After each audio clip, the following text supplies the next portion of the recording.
প্রকৃতি বাঁচাতে গাছ লাগাই, গাছের কোনো বিকল্প নেই। এই স্লোগানটাকে ধারণ করে আমরা এবারে মানে global society for village welfare এর পক্ষ থেকে যে বৃক্ষরোপণ কর্মসূচির আয়োজনটা করেছি, সেটা আমরা মানে এবারের প্রকৃতির যে বিরূপ আচরণ সেটাকে মাথায় রেখে বৃক্ষরোপণকে আমরা একটু একটু অগ্রাধিকার ভিত্তিতে চিন্তা করেছি।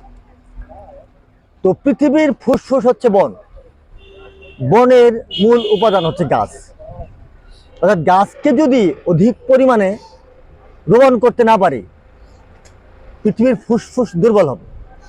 মানুষ যেমন ফুসফুস দুর্বল হলে সে অসুস্থ হয়ে পড়ে, ঠিক পৃথিবীর ফুসফুস দুর্বল হলে পৃথিবী অসুস্থ হয়ে পড়বে।